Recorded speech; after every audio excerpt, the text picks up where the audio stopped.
Welcome student, स्वागत है फिर से आपका एक बार समर्थ के रैपिड रिवीजन क्लास में। मेरा नाम है प्रोफेसर हेमंत मंडलिक और आज हम लोग शुरू कर रहे हैं रिप्रोडक्टिव हेल्थ। काफ़ी इंपॉर्टेंट चैप्टर है ये। ओके, 2 से 3 एमसीक्यू हर साल इसके ऊपर आते हैं। सो बॉयज़, स्टूडेंट्स, सारे बच्चे जो है इस चैप्टर को बहुत अच्छे से करके रखिए। ठीक है, ध्यान दीजिए। हमने इसके पहले ह्यूमन रिप्रोडक्शन चैप्टर डिस्कस किया था, उसमें मैंने आपको बताया था 3 से 4 एमसीक्यू आते हैं। इस पे भी लगभग 2, 3 या कभी कभी 4 भी एमसीक्यू आते हैं। ये भी काफ़ी इंपॉर्टेंट चैप्टर है और इसकी एक अच्छी बात यह है कि ये चैप्टर ह्यूमन रिप्रोडक्शन से काफ़ी छोटा है। मतलब कम मटेरियल, कम मैटर, कम टॉपिक्स पे ज़्यादा एमसीक्यू आते हैं, तो ये काफ़ी इंपॉर्टेंट हो जाता है। ठीक है, और एकदम सिंपल टॉपिक है, बिल्कुल भी डिफिकल्ट नहीं है। ओके, तो चलो डिस्कस करते हैं इसको अभी। Choose the correct statement regarding gift to overcome infertility. Okay, gift गमिट intrafallopian transfer, ये इसका लॉन्ग फॉर्म होता है।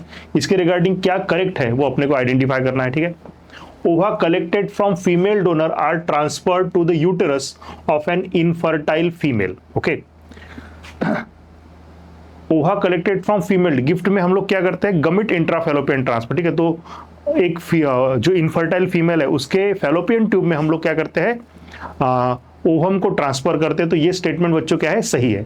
Early embryo up to 8 blastomere are transferred to the fallopian tube of an infertile female. Okay, तो gamete intrafallopian transfer हम लोग embryo transfer नहीं करते हैं। ओके, वो शिफ्ट हो जाएगा zygote intrafallopian transfer. Okay, then it is the transfer of ovum collected from donor into the fallopian tube of another female who cannot produce ovum but can provide suitable environment for the fertilization and development। ये भी सही आएगा। Okay, अब पहला है यह सही है। ओके, तो इनफर्टाइल फीमेल में हमको ट्रांसफर करना है, लेकिन इनफर्टाइल फीमेल कैसी होनी चाहिए, सुटेबल होनी चाहिए फॉर द डेवलपमेंट, नहीं तो फिर तो डेवलपमेंट ही नहीं होगी ना। तो इसलिए आंसर बच्चों क्या आएगा, आपका 3 आएगा। ठीक है, लेकिन फिर भी हम लोग 4th भी पढ़ लेते, क्या है, early embryo up to 8 blastomere are transfer to the uterus of an infertile female. नहीं, ये भी नहीं आएगा। Answer will be 3। ठीक है, तो 3 सबसे अप्रोप्रिएट लग रहा है, 1 भी करेक्ट लग रहा है, लेकिन 1 से ज्यादा करेक्ट क्या है, 3 है। Okay, so answer is 3। आगे बढ़ते हैं। Match list 1 with list 2। Okay, progestasert, multiload, 375, diaphragm and Saheli, ये कॉन्ट्रासेप्टिव है और ये शायद मुझे लगता है कि कौन से barrier method of rubber used by female oral contraceptives. Okay, hormone releasing IUDs, copper releasing IUD. ठीक है, तो ऐसे है। तो अब देखते हैं इनको क्या है। तो ये प्रोजेस्टासर्ट, प्रोजेस्टासर्ट क्या है बच्चों, ये हार्मोन रिलीजिंग आईयूडी है। क्या है ये, हार्मोन रिलीजिंग आईयूडी। एक मिनट, हम लोग पेन लेते हैं यहाँ पे ऑप्शन जी। सो पेन आ गया हमारे पास में। प्रोजेस्टासर्ट इज हार्मोन रिलीजिंग आईयूडी। ठीक है, मल्टीलोड क्या है, Multiload is a copper releasing IUD. क्या है ये, copper releasing IUD. What is diaphragm, okay, diaphragm is a barrier made up of rubber used by female। okay, diaphragm is contraceptive, barrier contraceptive है जो female use करती है। And सहेली is a oral contraceptive. ठीक है, तो ये second number यहाँ पे टाइप नहीं हुआ है, सेकंड इज ओरल कॉन्ट्रासेप्टिव। ठीक है, तो अब आप आंसर ढूंढ सकते हैं, इसमें सिंपल हो गया अब ये। ओके, आगे बढ़ते हैं। नहीं, एक मिनट, हाँ, next question, which of the following statements are correct. Reproductive health refers to total well-being in all aspects of reproduction. Yes, this is correct. Okay. Amniocentesis is legally banned for sex determination in India. This is also true. Amniocentesis में sex determine होता था जिससे female फोर्टिसाइड बढ़ रही थी। Okay, तो government ने sex determination amniocentesis में बैन कर दिया है और एमनियोसेंटेसिस करने की प्रोसेस जो है उसको काफी रेगुलेट किया है, काफी रिस्ट्रिक्ट भी किया है। ओके, जब एकदम इसेंशियल है तभी करनी है, नहीं तो अननेसेसरी करनी नहीं है। सहेली, अ new oral contraceptive for female was developed in collaboration with ICMR. ये भी स्टेटमेंट सही है। ओके, तो देखिए तीनों स्टेटमेंट सही है। Amniocentesis is used to determine genetic disorder and survivability of the foetus. ये स्टेटमेंट भी बच्चों क्या है, सही है। ओके, तो अब अपने को करेक्ट स्टेटमेंट आइडेंटिफाई करने हैं, लेकिन इसमें हम लोगों ने लगभग सभी स्टेटमेंट हमें करेक्ट लग रहा है, ठीक है। Reproductive health refers to total wellbeing in all aspects of reproduction, ठीक है, ये भी स्टेटमेंट सही है। Amniocentesis legally banned for sex determination in India, ये भी सही है। Saheli a new oral contraceptive for female was developed in collaboration with ICMR, okay, ये भी सही है। Amniocentesis used to determine the genetic disorder and survivability of the foetus, genetic disorder हम लोग डिटरमाइन करते हैं और क्या वो फीटस सर्वाइव कर पाएगा, आगे की लाइफ वो कैसे जी पाएगा, उसकी लाइफ डिसीज वाली होगी या नॉर्मल होगी, ये डिटरमाइन करने के लिए ही एमनियोसेंटेसिस मेनली डेवलप की है। तो सारे ही स्टेटमेंट सही है, ओके। लेकिन अपने को ऑप्शन में जो दिख रहा है बच्चों, वो क्या दिख रहा है, इसमें से केवल क्या दिया है इन्होंने, ए आंसर हम लोग लेंगे क्योंकि उसमें ज्यादा से ज्यादा क्या दिख रहा है हम लोग को, सही दिख रहा है, ठीक है, A B and D, okay. I think मुझे लगता है ये जो आईसीएमआर है बच्चों, ये ठीक है, ये यहाँ पे कुछ गड़बड़ हो सकती है। I think it is developed by CDRI Lucknow, sorry ICMR नहीं है, ओके, CDRI लखनऊ है, okay. So it is collaboration with the CDRI Lucknow ने डेवलप किया है। तो सी रॉन्ग हो जाएगा, आंसर आएगा आपका A B and D, okay. चलो, given below are two statement, assertion reason वाला क्वेश्चन है ये, ओके। असर्शन देखिए क्या है, amniocentesis for sex determination is one of the strategy of reproductive and child health care program। ये strategy नहीं है, ये पूरी तरह से गलत स्टेटमेंट है, ठीक है। एमनियोसेंटेसिस सेक्स डिटर्मिनेशन के करना ये कोई स्ट्रेटेजी नहीं है रिप्रोडक्टिव हेल्थ और चाइल्ड केयर प्रोग्राम को बढ़ाने की, ठीक है। ये पूरी तरह से रॉन्ग स्टेटमेंट है, तो assertion is wrong. Ban on amniocentesis checks increasing menace of female foeticide, okay. ये क्या कर रहा है, इंक्रीजिंग मीनेंस, हाँ, तो ये स्टेटमेंट सही है बच्चों। हम लोगों ने एमनियोसेंटेसिस पे बैन कर दिया है, जिसकी वजह से क्या हुआ है, जो फीमेल फोर्टिसाइड जो इंक्रीज हो रही थी, ठीक है, उनके ऊपर थोड़ा सा कंट्रोल आ गया है, ओके। तो ये reason is true, so assertion is wrong and reason is true, ये आएगा आपका। तो ए एंड बी तो नहीं आ सकता है, ठीक है। A is true, R is false, no, A is false and R is true, ये वाला आपका स्टेटमेंट आएगा, ठीक है। So what is your answer, D, D is your answer, ठीक है। आगे बढ़ते हैं, next question, the contraceptive Saheli, okay, ये सहेली क्या है, blocks estrogen receptor in uterus and prevent egg from getting implanted, increase the concentration of estrogen and prevent ovulation in female, is a post-coital contraceptive, is an IUD।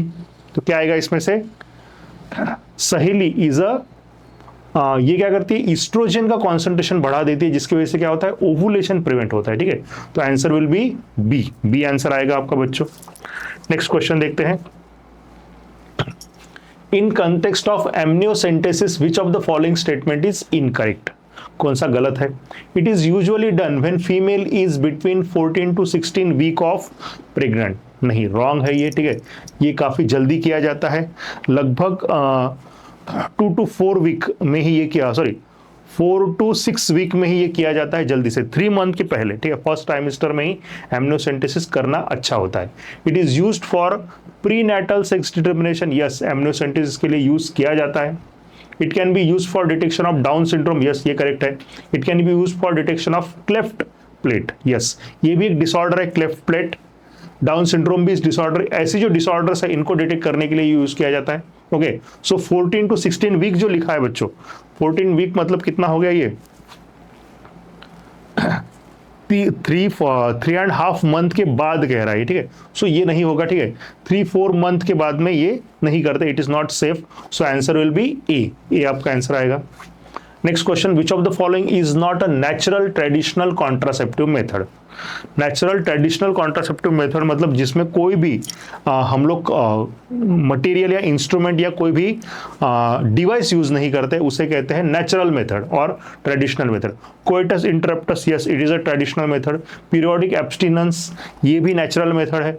Lactational amenorrhoea are also natural method. Vaults, vaults method में vaults use किए जाते हैं, these are barrier method, तो इसमें हम लोग device use कर रहे हैं, so that's why it is not a natural method, so answer will B D. Next question, match the pair करना है अपने को, थोड़ा आगे पीछे हो गया है ये प्रिंटिंग की टाइपिंग की वजह से, फिर ध्यान दीजिए, ध्यान, ओके। चलो देखो, अभी non medicated IUD, okay, copper releasing IOD, hormone releasing IOD implants. Okay, और इसमें से ये 1 है multi load, progestogens, Lippes loop and LNG. तो अच्छा, अब इसमें तो पेयरिंग करने की भी जगह नहीं है, तो मैं यहां लिख देता हूं बच्चों, ठीक है। क्या है? नॉन मेडिकेटेड आईओडी, ठीक है। नॉन मेडिकेटेड आईओडी में multi load, progestogen, Lippes loop, ठीक है। थर्ड आएगा Lippes loop, so A is 3। Okay, then B copper releasing IOD, copper releasing IOD कौन सी है? Multi load. Okay, so B का आएगा 1। C hormone releasing IODs, progestogens. Okay, तो C का आएगा 2 एंड डी का आएगा, अब डी का क्या आएगा? एलएनजी इम्प्लांट्स, नहीं सॉरी, एक मिनट, ठीक है, गड़बड़ हो गया कहीं पे तो भी। हाँ, कॉपर रिलीजिंग आईओडी जो है वो है आपका एलएनजी, सॉरी, हाँ, इम्प्लांट्स आर एलएनजी 20, बराबर है, ठीक है। सो डी का आएगा आपका बच्चों 4 आएगा, ठीक है। LNG 20 is implant. Okay, then non medicated IOD Lippes loop है, कॉपर रिलीजिंग आईओडी आपका मल्टी लोड है, हार्मोन रिलीजिंग है आपका प्रोजेस्टोजेंस, ठीक है, और इम्प्लांट्स क्या है? एलएनजी 20, ठीक है। So this is the answer. देख लीजिए कौन सा है इसमें से। आई थिंक मुझे लगता है 1 फर्स्ट ही आंसर आपका है, ठीक है। आगे बढ़ते हैं।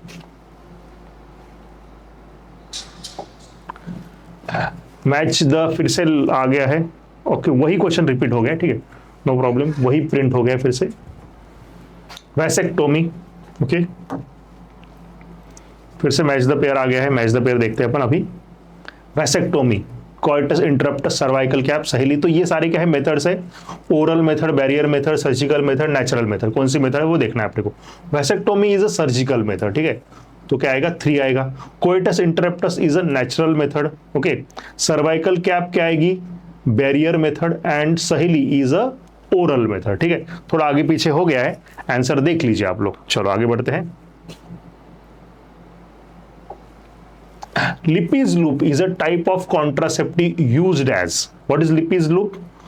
ये बच्चों हॉल्ट बैरियर नहीं है, नॉन मेडिकेटेड आईओडी, यस ये है, कॉपर रिलीजिंग नहीं आएगा, सर्वाइकल बैरियर नहीं आएगा, ठीक है। Answer will be B, non medicated IOD. ये क्या है? नॉन मेडिकेटेड आईओडी है। नेक्स्ट क्वेश्चन देखते हैं। फिर से मैच द पेयर आ गया, फिर से डिवाइसेस दिए हैं, यहाँ पे क्या फंक्शन करते हैं ये दिया है, ठीक है। फिर से पेन लाओ भाई। Okay, diaphragm, contraceptive pills, intrauterine devices, lactational amenorrhoea. Okay, diaphragm क्या है? Inhibit ovulation and implantation, increase phagocytosis of sperm within the uterus, absence of menstrual cycle and ovulation following parturition, they cover the cervix blocking the entry of sperm। Okay, तो diaphragm क्या है बच्चों? 4th आएगा, ठीक है। ये क्या करता है? सर्विक्स को कवर कर देता है और स्पर्म की एंट्री को ब्लॉक कर देता है, ठीक है। कॉन्ट्रासेप्टिव पिल्स क्या करती है? Inhibit ovulation and implantation. Okay, तो ये क्या करती है? ऐसा करती है, absence of menstrual cycle. Okay, चलो, तो ये क्या करती है? कॉन्ट्रासेप्टिव पिल क्या करती है? Inhibit ovulation and implantation. Intrauterine devices क्या है? Intrauterine devices increases phagocytosis of sperm within the uterus. Yes, ये यूटरस के अंदर होते हैं इंट्रायूटेराइन डिवाइसेस, और ये यही काम करते हैं। लैक्टेशनल अमीनोरिया क्या करेगा? Absence of menstrual cycle and ovulation following parturition. Parturition birth के बाद में कुछ महीनों तक क्या होता है? मेंस्ट्रुअल साइकिल नहीं आती है, ओवुलेशन नहीं होता है। क्यों नहीं होता है? Because of the lactation, prolactin के हाई कॉन्सेंट्रेशन की वजह से ये होता है कुछ महीनों तक, ठीक है। तो अब आप आंसर ढूंढ सकते हैं इसमें से।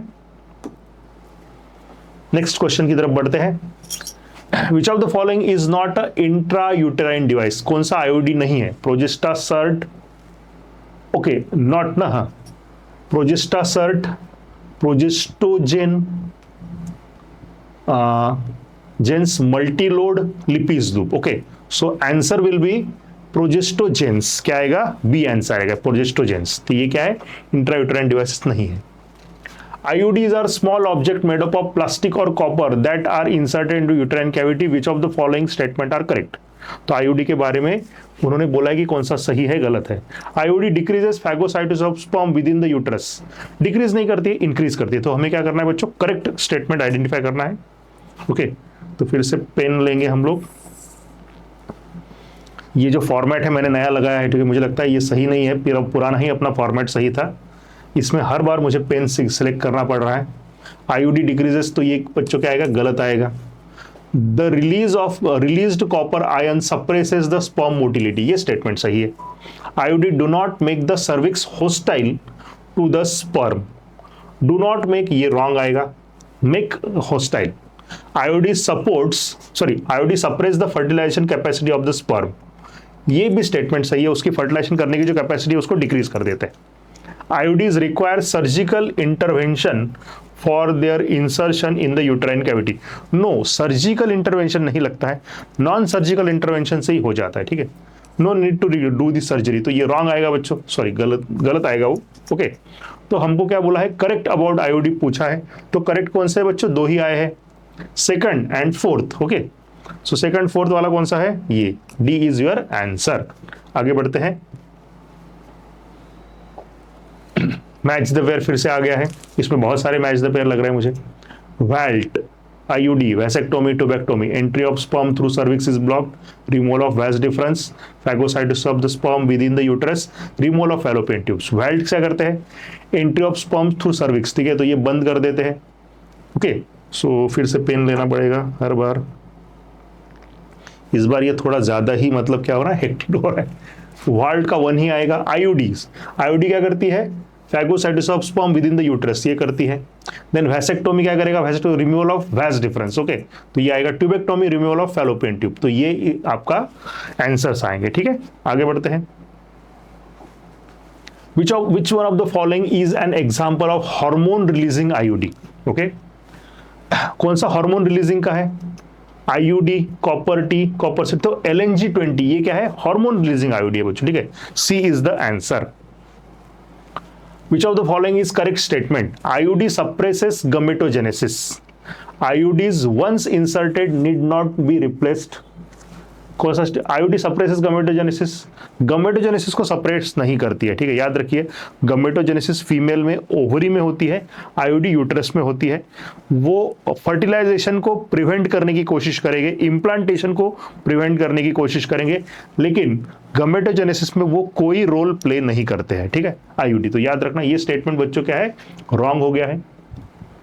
IUD once inserted need not be replaced. No, this is wrong. There is a lifespan of every IUD, 3 year, 2 year, 5 year, 7 year. You have to replace it after that. So ये भी wrong हो गया. IUDs are generally inserted by the user herself. No, generally IUDs are not inserted by the user.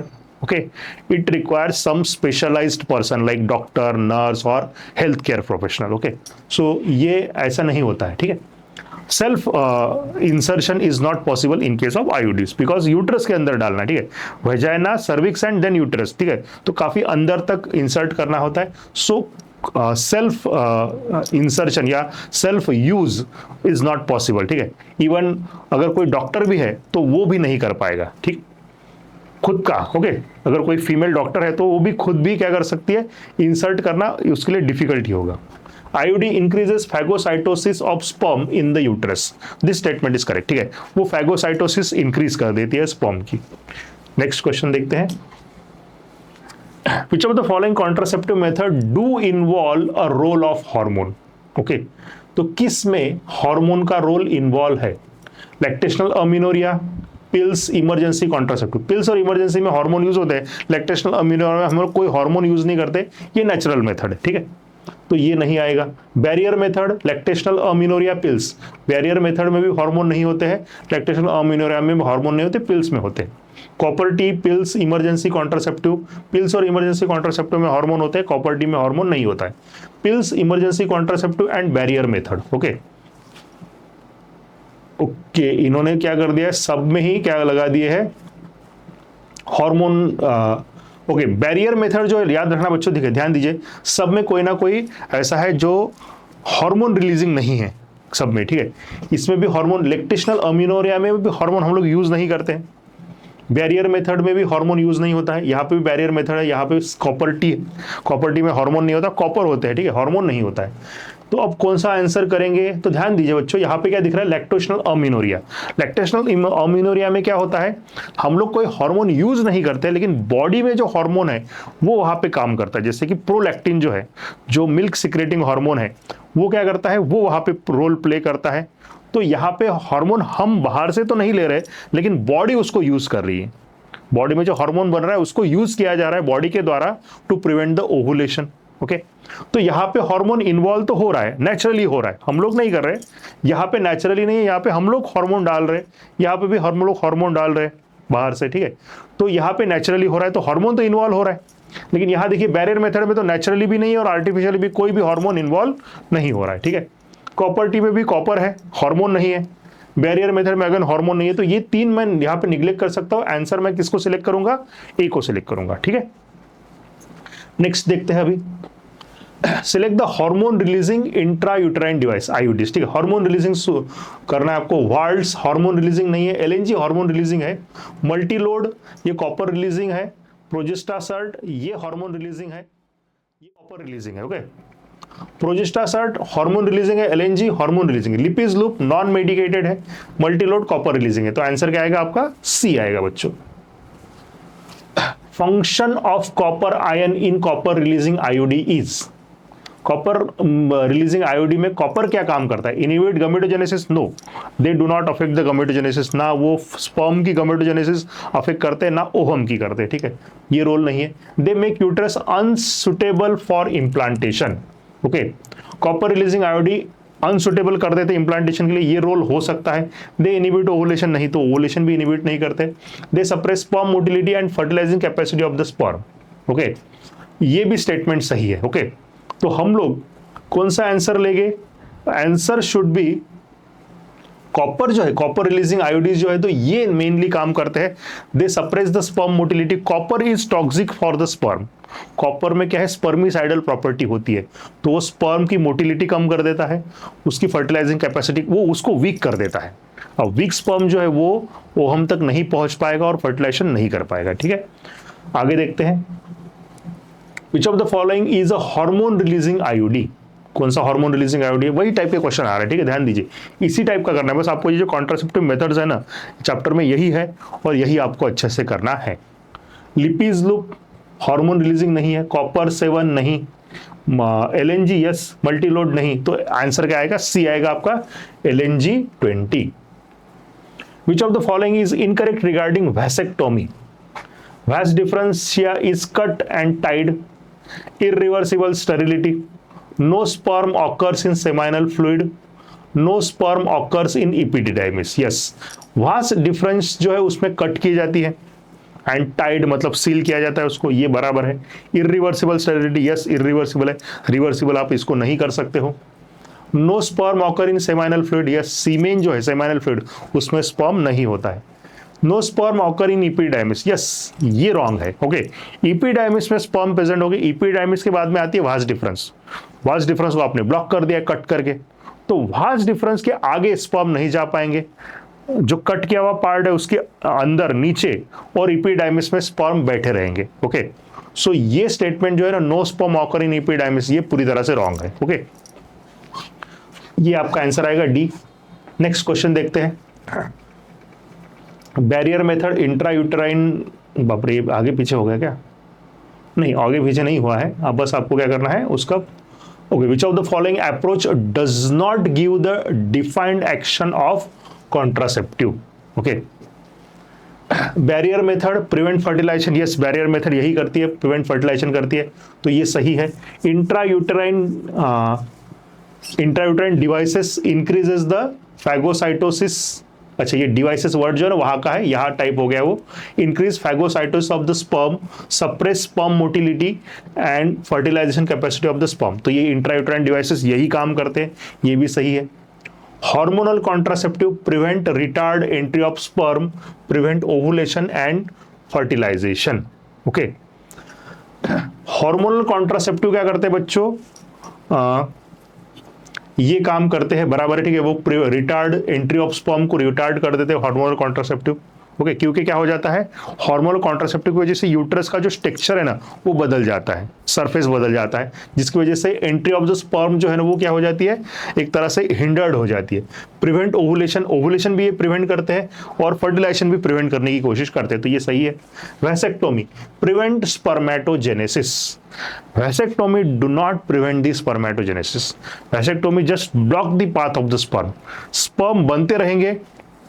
इपिडाइमिस में आते रहेंगे, इपिडाइमिस से vast difference से बाहर नहीं जा पाएंगे। ओके, अब वो जो वहां पे स्पर्म बैठे हुए उनका क्या होगा फिर? क्यों, देखिए याद रखिए, वो टेस्टिस के अंदर स्पर्म बन रहे हैं और इपिडाइमिस में आके स्टोर हो रहे हैं, लेकिन बाहर नहीं निकल पा रहे, तो फिर वहां पे तो जमा हो जाएंगे, बहुत ज्यादा हो जाएंगे, वो भर जाएगी एक तरह से। वो भरती नहीं है क्योंकि जो ओल्ड स्पर्म है they are absorbed in the epididymis, याद रखिए, ठीक है। अगर वैसे भी अगर स्पर्म बाहर नहीं आए, भले वैसेक्टोमी हुई है या नहीं हुई है, ठीक है, जो भी स्पर्म आपके इपिडाइमिस में प्रेजेंट है वो वहीं पे एब्जॉर्ब हो जाते हैं, जो यूज नहीं हुए हैं, बाहर नहीं आ पाए, वो वहीं पे एब्जॉर्ब हो जाते हैं कुछ दिन के बाद में, ये नेचुरली होता है, ठीक है। तो अगर आप वैसेक्टोमी करके वो वास्ट डिफरेंस को ब्लॉक कर देते हो तो स्पर्म बाहर नहीं निकलेंगे, तो वही एब्जॉर्ब हो जाएंगे, ठीक है। उनको वही रिसाइकल किया जाता है, एब्जॉर्ब मतलब क्या, रिसाइकल हो जाते हैं वो इपिडाइमिस में, ठीक है। तो ये बच्चों क्या आएगा, ये जो है प्रिवेंट्स परमानेंट, ये रॉन्ग है, तो आंसर ये आएगा, डी आएगा आपका, ठीक है। Next, which of the following sexually transmitted infection are completely curable? Curable है, ओके, ये बहुत अच्छा क्वेश्चन है। हेपेटाइटिस बी, जेनेटल हर्पिस, ये क्यूरेबल नहीं है। जेनेटल हर्पिस, जेनेटल वार्ट, ये भी नहीं है, ओके। HIV इन्फेक्शन भी नहीं है। ट्राइकोमोनियासिस भी नहीं है, सॉरी, ट्राइकोमोनियासिस क्यूरेबल है। सिफिलिस बैक्टीरियल है, क्यूरेबल है। ट्राइकोमोनियासिस भी क्यूरेबल है, ओके। तो आंसर आएगा आपका बच्चों डी। इसमें एक बात याद रखना बच्चों आपने, जो वायरल इन्फेक्शन है ना, sexually transmitted disease, STD, viral STDs, they are non curable. AIDS, genital herpes, genital warts, hepatitis B, ये सारे वायरस की वजह से होते हैं, and that's why they are not curable, okay. वो क्योर नहीं होते, वो हमेशा के लिए रहते हैं। जैसे कि एड्स है, हेपेटाइटिस बी है, ये पर्सन को लेके ही जाते हैं, ओके, मरता है इसमें, ठीक है। लेकिन सिफिलिस और ट्राइकोमोनियासिस ये वायरस की वजह से नहीं होते हैं, that's why they are curable, okay. Next, change हुआ नहीं क्या? Okay, which one of the following common sexually transmitted disease is completely curable when detected early and treated properly? उसी टाइप का क्वेश्चन है, तो कौन सा अगर आप जल्दी से उसको डिटेक्ट करोगे, ओके, और उसको ट्रीट कर पाओगे? जेनेटल हर्पिस नहीं हो सकता है, अर्ली स्टेज में डिटेक्ट कर दिया तो भी वो ठीक नहीं होता है पूरी तरह से। गोनोरिया, ओके, ये होता है। हेपेटाइटिस भी नहीं होता है, वायरल है। HIV इन्फेक्शन वायरल है, नहीं होता है, ठीक है। Gonorrhoea is caused by Neisseria gonorrhoea bacteria, तो ये क्या होता है बच्चों, ट्रीट होता है, ओके। अर्ली केस में अगर डिटेक्ट कर लोगे तो जल्दी से ट्रीट हो जाता है। Venereal diseases can spread through, okay, वही STD, वीनेरल डिसीज मतलब STD, okay. Using sterile needle, sterile needle use करोगे तो स्प्रेड नहीं होगे, आप कंटेमिनेटेड नीडल यूज करोगे तो स्प्रेड होगे। Transfusion of blood from infected person, yes, इससे इन्फेक्टेड पर्सन का ब्लड अगर ट्रांसफ्यूज किया गया, दूसरे व्यक्ति को दिया गया, तो ब्लड के थ्रू ये वेनेरल डिसीज जो STD ट्रांसमिट होते हैं। Infected mother to foetus, yes, इससे भी होते हैं। पेन लेता हूं, ध्यान दीजिए, ठीक है। देखो ये नहीं है, ये सही है। इन्फेक्टेड मदर टू फीटस, ये भी सही है। किसिंग, नो, किसिंग से नहीं होता है। इनहेरिटेंस, इससे भी नहीं होता, ठीक है, जेनेटिकली नहीं है ये कि, तो आंसर क्या आएगा आपका? अभी करेक्ट आंसर क्या आएगा? 2 and 3, तो 2 and 3, D is your answer. समझ गए बच्चों? चलो आगे बढ़ते हैं। Select the option including all sexually transmitted disease, सब सेक्सुअली ट्रांसमिटेड डिसीज होने चाहिए, नॉन सेक्सुअली ट्रांसमिटेड डिसीज नहीं होना चाहिए। गोनोरिया सेक्सुअली STD है, मलेरिया नॉन STD है, जेनेटल हर्पिस STD है, तो ये गलत हो गया यहाँ पे। AIDS, malaria, filaria are not STD। Cancer, AIDS, syphilis, cancer is not STD, तो यही आंसर आएगा D. Gonorrhoea STD, syphilis STD, genital herpes STD, D is the answer. Which of the following sexually transmitted disease does not specifically affect the reproductive organ? ऐसा STD जो reproductive organ को affect नहीं करता है, ठीक है। क्लैमिडियासिस and ads, क्लैमिडियासिस जो है वो रिप्रोडक्टिव ऑर्गन को अफेक्ट करता है। जेनेटल वार्ड्स, नाम में ही जेनेटल है तो ये क्या करता है, अफेक्ट करता है। हेपेटाइटिस बी नहीं करता है। सिफिलिस एंड जेनेटल हर्पिस, ये दोनों भी जो है वो जेनेटल ऑर्गन्स को, रिप्रोडक्टिव ट्रैक्ट को अफेक्ट करते हैं। AIDS and hepatitis B liver को अफेक्ट करता है। एड्स जो है वो ब्लड में होता है, ये आपकी इम्यूनिटी को किल करता है। दोनों STD है, लेकिन ये रिप्रोडक्टिव ऑर्गन के ऊपर इनका कोई बैड इफेक्ट नहीं होता है, ठीक है। तो answer is D. Which of the following sexually transmitted disease is not completely curable? फिर से उसी टाइप का क्वेश्चन आया है, तो gonorrhoea, genital wart, genital herpes, chlamydiasis. इसमें बच्चों ये दोनों है, genital warts and genital herpes, but इसका आंसर आएगा जेनेटल हर्पिस, क्योंकि ये कंप्लीटली क्यूरेबल नहीं है। जेनेटल वार्ट्स कुछ केसेस में अर्ली डिटेक्शन होने के बाद में हो जाता है क्योर, ठीक है। So genital herpes will be the answer. Given below are two statements, आपको स्टेटमेंट बेस्ड क्वेश्चन है ये। Intracytoplasmic sperm injection ICSI is another specialised procedure of in vitro fertilisation. Okay, yes, ये भी इन विट्रो फर्टिलाइजेशन का ना, intracytoplasmic sperm injection. आप sperm को directly ovum के साइटोप्लाज्म में इंजेक्ट कर रहे हो, उसको फर्टिलाइज करने की जरूरत नहीं, तो ये एक तरह से इन विट्रो फर्टिलाइजेशन IVF की ही टेक्निक है। ओके, स्टेटमेंट बराबर है। Infertility cases due to inability of the male partner to inseminate female can be corrected by artificial insemination. Yes, अगर मेल में इजेक्शन प्रॉब्लम है, मतलब पेनिस इरेक्ट नहीं हो रहा है, ठीक है, इरेक्टाइल डिसफंक्शन कहते हैं इसको, ठीक है, technical term is erectile dysfunction, जिसकी वजह से मेल जो है वो फीमेल को इंसेमिनेट नहीं कर पा रहा है, सीमेन रिलीज नहीं कर पा रहा है, ठीक। तो उस टाइम पे हम लोग क्या करते हैं, उस टाइम पे हम लोग उसे कैसे असिस्ट करेंगे, बाय यूजिंग आर्टिफिशियल इंसेमिनेशन। सीमेन जो है उसको हम लोग सिरिंज की मदद से डायरेक्टली फीमेल रिप्रोडक्टिव ट्रैक्ट में या तो वजाइना में या फिर फैलोपियन ट्यूब के पास रिलीज कर देते हैं, ठीक है। So this is artificial insemination. तो ये जो है ये स्टेटमेंट भी सही है बच्चों, तो बोथ स्टेटमेंट्स आर ट्रू। तो आंसर आएगा आपको A is your answer. In which of the following technique the embryos are transferred to assist those females who cannot conceive? तो कौन सी मेथड में हम लोग डायरेक्ट एम्ब्रियो ट्रांसफर करते हैं? ओके, गिफ्ट में हम लोग क्या करते हैं, गिफ्ट एंड जिफ्ट। गिफ्ट में हम लोग गमिट करते हैं, गमिट इंट्राफेलोपियन ट्रांसपोर्ट। जिफ्ट में हम लोग करते हैं जाइगोट इंट्राफेलोपियन ट्रांसपोर्ट, ठीक है। तो जिफ्ट आएगा, गिफ्ट नहीं आएगा। ICSI इंट्रासाइटोप्लाज्मिक स्पर्म इंजेक्शन में गमिट होते हैं, ओके। तो ये हम लोग जो फीमेल कंसीव नहीं हो सकती है उसको हम लोग ICSI कर सकते हैं क्या? नहीं, ये उसके लिए नहीं है, जिफ्ट है, ओके। गिफ्ट एंड ICSI ये भी नहीं है। Gift and IUT intra uterine transfer ये दोनों है, ओके। जाइगोट इंट्राफेलोपियन ट्रांसफर है, इंट्रा यूट्राइन ट्रांसफर, ठीक है। एम्ब्रियो को हम लोग फैलोपियन ट्यूब में ट्रांसफर कर रहे हैं या हम लोग एम्ब्रियो को सीधे यूट्रस में ट्रांसफर कर रहे हैं। अगर वो 8 सेल से कम साइज का है तो उसे हम लोग फैलोपियन ट्यूब में रखेंगे, और अगर वो 8 सेल, 16 सेल, 32 सेल बड़ा है, then we will transfer it directly into the uterus for implantation, ठीक है। तो आंसर आएगा आपका D. In case of couple where the male is having a very low sperm count, which technique will be suitable for fertilization? अगर mail का sperm count काफी कम है, okay, तो गमिट इंट्राफेलोपियन ट्रांसफर हो सकता है क्या? यस। इंट्रासाइटोप्लाज्मिक आर्टिफिशियल इंसेमिनेशन हो सकता है। Intracytoplasmic sperm injection, intrauterine transfer. तो क्या होगा, ध्यान दीजिए, मेल का जो है वो क्या है, in case of couple where male is having very low sperm count, female सही है, मेल में स्पर्म का काउंट क्या है, बहुत कम है, ओके।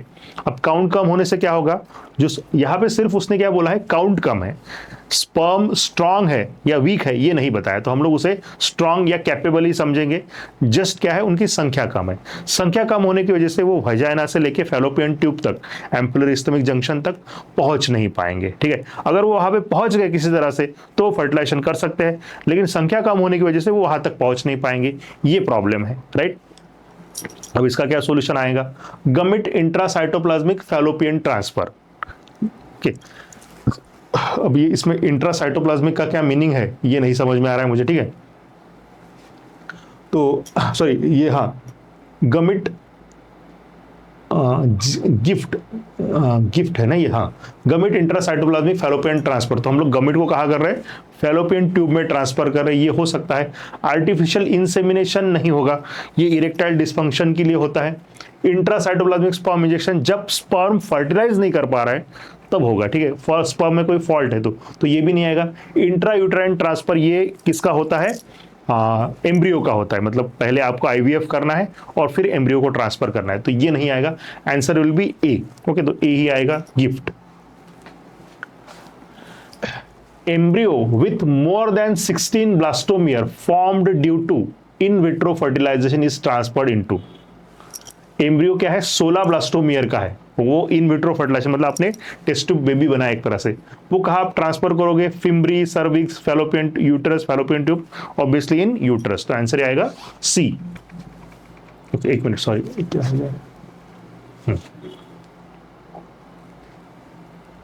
ओके, आई थिंक हमारे क्वेश्चन खत्म हो गए हैं, ठीक है। तो this is the last question, इसका आंसर आया सी। ओके, तो इतने ही क्वेश्चन है हमारे पास में आज रिप्रोडक्टिव हेल्थ के लिए, लेकिन और भी एमसीक्यूज है जो आपको सॉल्व करने हैं, तो प्रैक्टिस करते रहिए बच्चों। Okay, very very all the best, thank you very much.